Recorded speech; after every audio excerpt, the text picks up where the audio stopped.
Fala pessoal, salve salve guerreiro e guerreira! Hoje, mais uma vez aqui, corrigindo com vocês a prova da Polícia Penal do Estado de Pernambuco.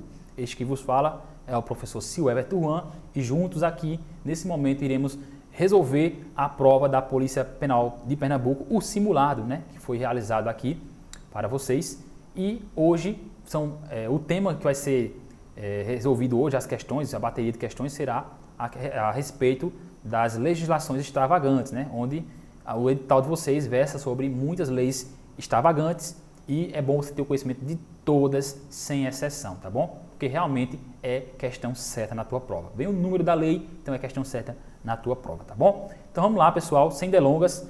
Você aqui no CEPEM está se preparando para esse concurso da Polícia Penal de Pernambuco, um concurso que está muito próximo, um concurso que está muito perto a sua prova e vai dar tudo certo. Confia que vai dar tudo certo, beleza?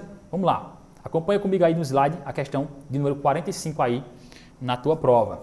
A questão número 45, ela vai versar sobre o crime de tortura, tá bom? Crime de tortura.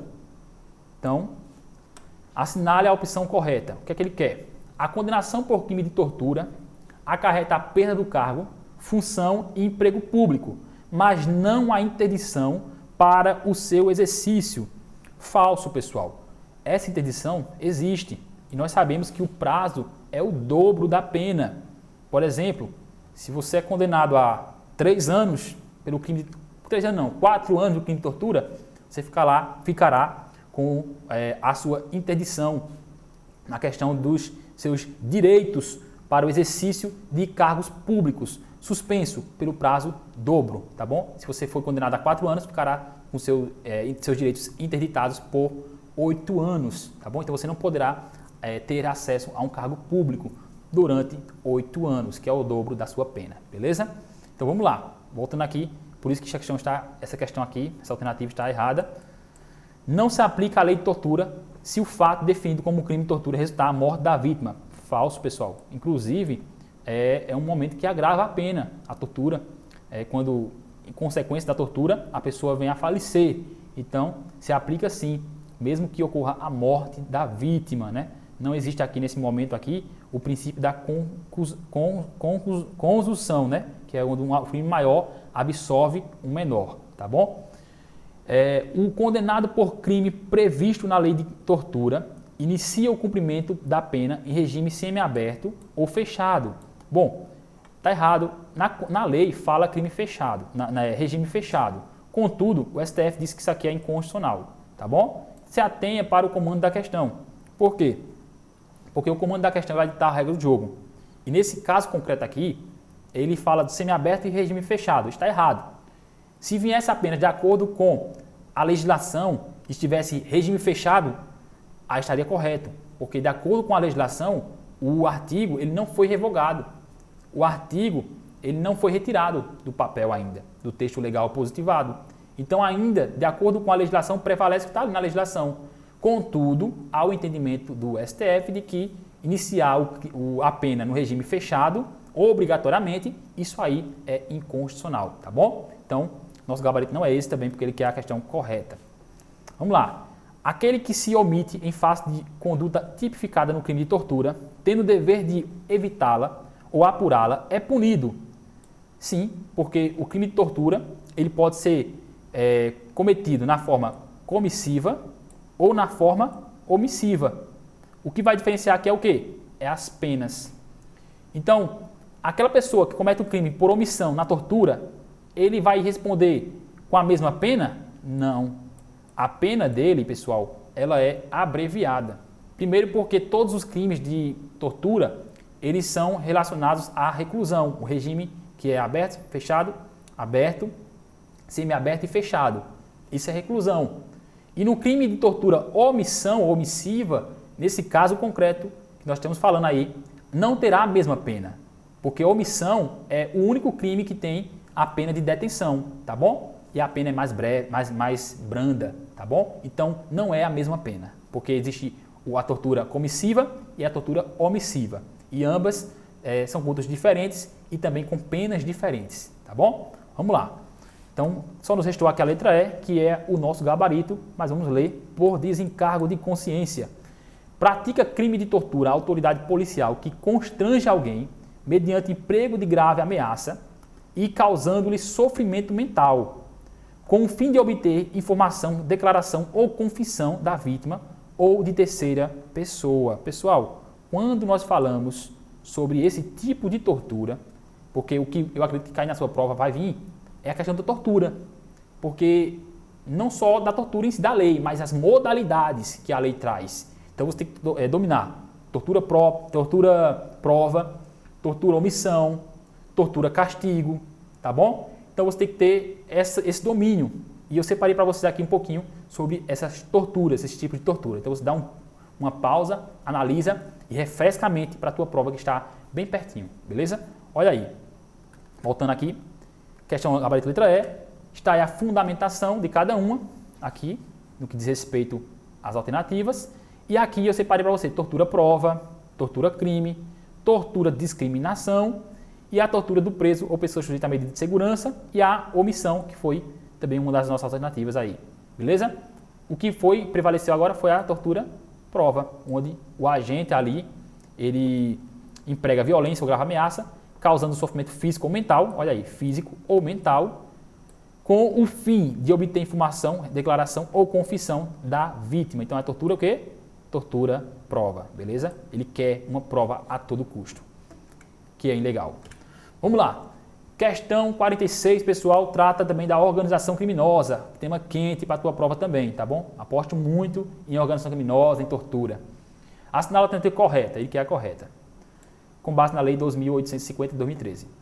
A organização criminosa, olha aí, a organização criminosa não configura um tipo penal incriminador autônomo, mas meramente a forma de praticar crimes. Totalmente errada, pessoal. A associação estável é permanente de 3 ou mais pessoas. Errado também. Você já sabe que a associação é mais de 4. Então, não é mais de 3. Tá bom? Associação estável e permanente de 3 ou mais pessoas para a prática de crime é requisito para a configuração da organização criminosa. Não, a gente sabe que não. É circunstância elementar da organização criminosa a finalidade de obtenção de vantagem de qualquer natureza, mediante a prática de infrações penais consumando-se com a prática. Pessoal, essa aqui talvez trouxe algumas controvérsias, mas também está errada. Não precisa da prática consumar-se para que venha configurar ali o crime de organização criminosa, tá bom? É circunstância elementar da organização criminosa a estrutura ordenada, caracterizada pela divisão formal de tarefas entre os membros da sociedade. Isso também trouxe controvérsias, mas não é uma circunstância elementar isso, tá bom? Isso aqui não é uma circunstância elementar, então está errada também. E a letra E nos restou gabarito correto também a letra E aqui, porque diz o quê? Organização criminosa é crime comum. Como assim, professor, crime comum? É um crime que qualquer pessoa pode praticar. Basta estar ali aliado, né, a uma facção criminosa, a uma organização criminosa, com estrutura, hierarquia, ordenada, com o intuito de praticar ilícitos penais, com o intuito de obter para si o lucro. Então, nesse caso específico, não precisa de uma característica específica de um agente, não. É um crime comum, qualquer pessoa pode praticar, tá bom?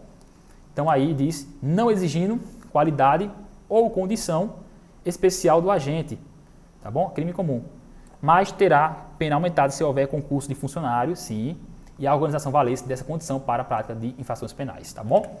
Gabarito letra E, está aí, eu trouxe para vocês o conceito do que é organização criminosa, porque eu acho isso aqui muito importante. Você não pode ir para a sua prova sem conhecer o conceito de organização criminosa, tá bom?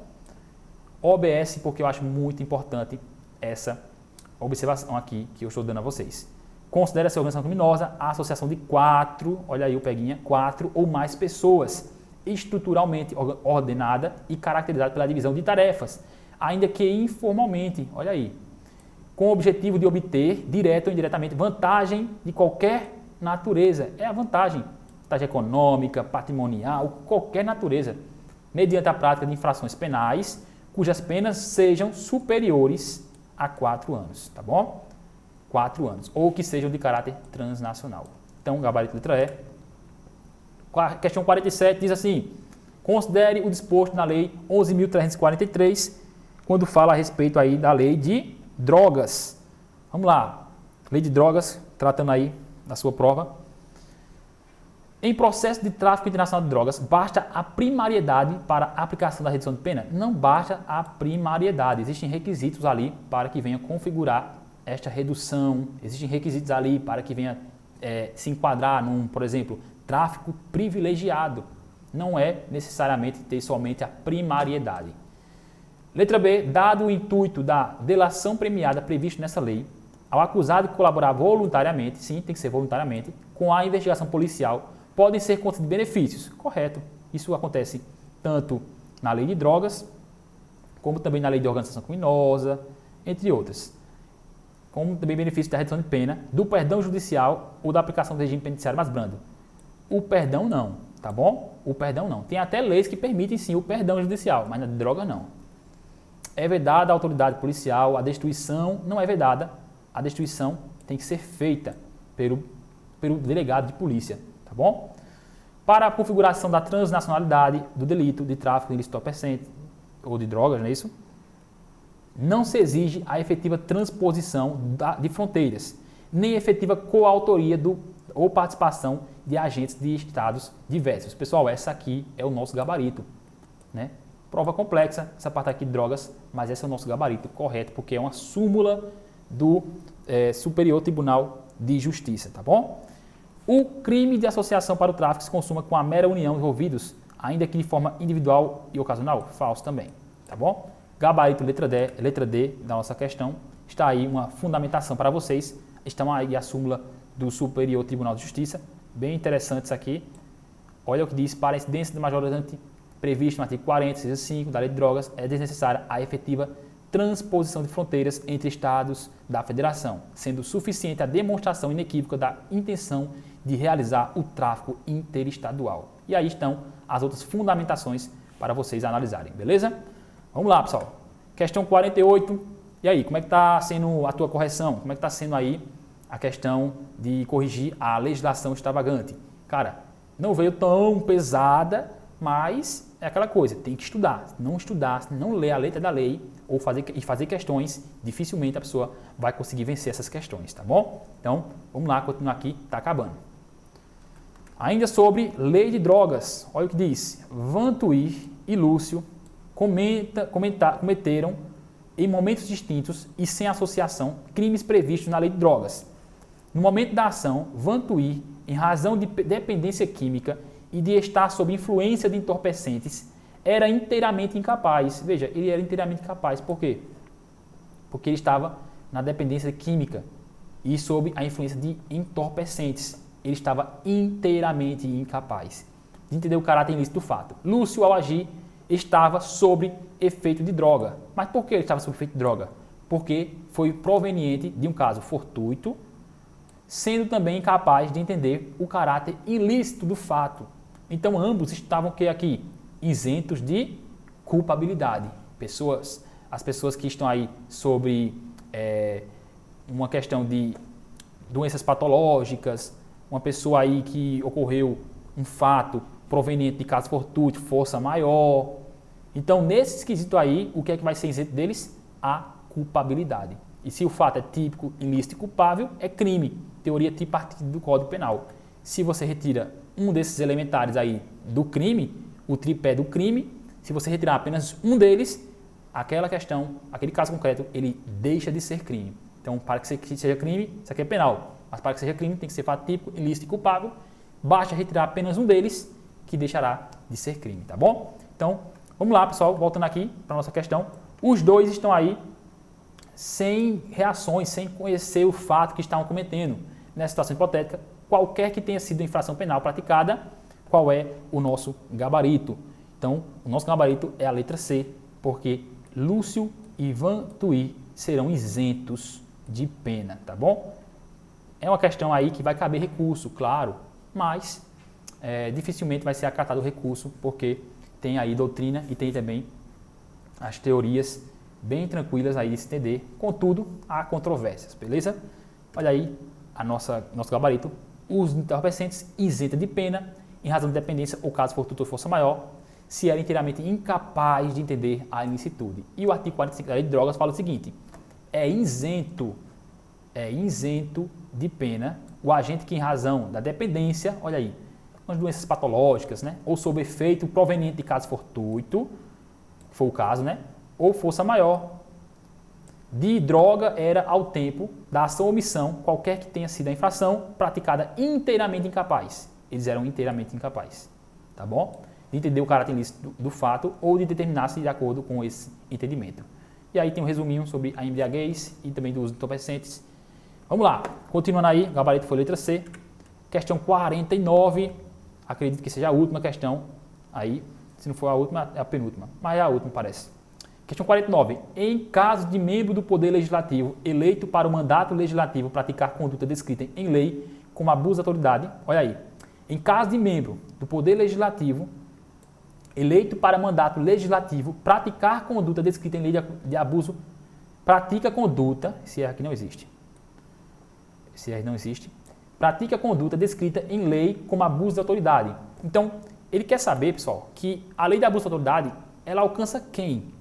Ela alcança os agentes públicos como um todo.